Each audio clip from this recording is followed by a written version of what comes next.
เยี่ยวมาเลยเยี่ยวมาเลยเยี่ยวแห้งๆหน่อยนึงเออพี่น้องเอ้ยพี่น้องม้วนแล้วหรอทำงานต้องเซย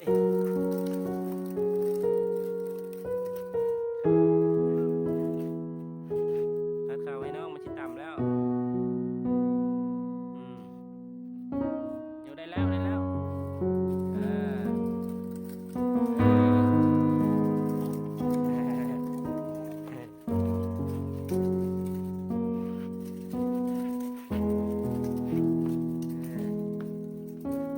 คัดข่าวมาคัดข่าวมาโยมมาเลยโยมมาเลย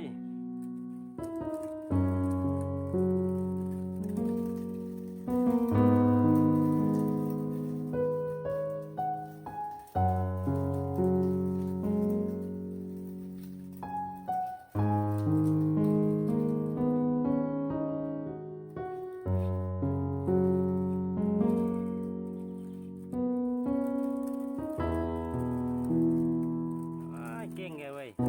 ส่วนน้องลิ้นก็เป็นอ้าว น้องว่าอ้าว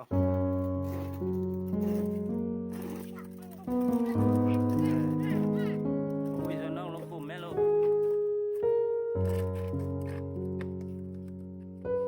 ไปเลยยิ้วเลยยิ้วก้น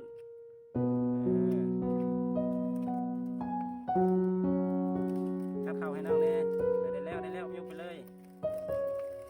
โอ้ถอยหลังก่อนถอยถอยถอยถอยถอยถอยถอยถอยถอยถอยคัดเข่าแบบนี้นะคัดคัดเข่ามาคัดเข่ามา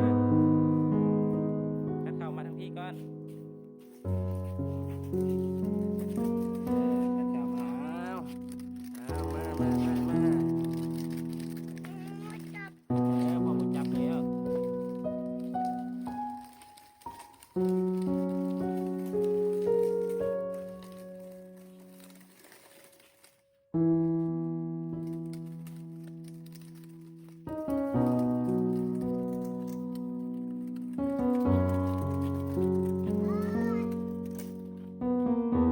ไปเลย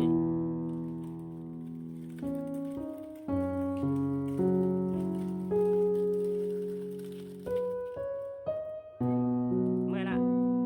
ฟ้าโออีกน้องกำลังม้วนกิลินม้วนเมื่อยไว้ปะนั้น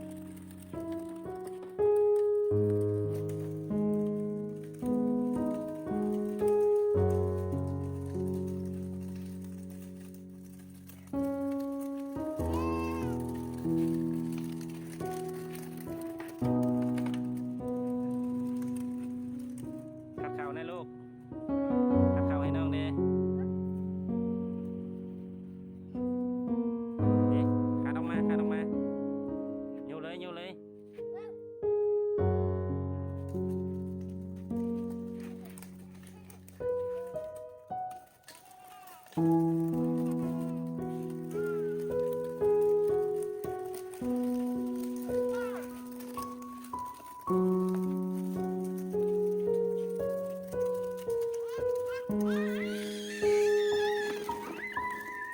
ค่อยๆค่อยๆลูกค่อยๆค่อยๆค่อย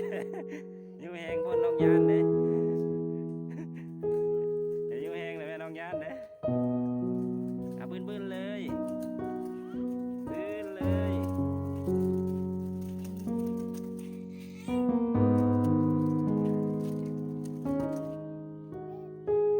ฮะนกเก็บเอาตำแล้วน้องตำปลาแล้วน้องตำปลาแล้วถอยก่อนถอยอีกก่อนถอยอีกก่อนลูกถอยอีกก่อนถอยอีกถอยอีกถอยเออถอยถอยเออถอย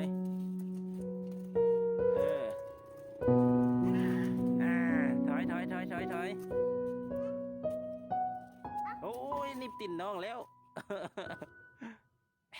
บ่เจ็บไปหน้าเลยลูกไปหน้าเลยนะมันสินิบติ่นน้องได้ถอยนะเอ้ยเอาพอแล้วบ่ถอยลูกบ่ถอยหลายมันสินิบติ่นน้องคัดเข่ามันเนี่ยคัดเข่ามันเนี่ยนี่ จืดมาเนี่ยมาขอแปลงช่วย อาชีพจับ ไอ้สิจับเอง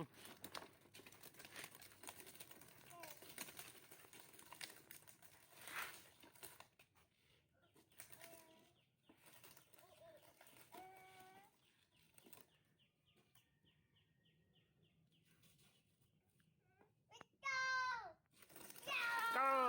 let's go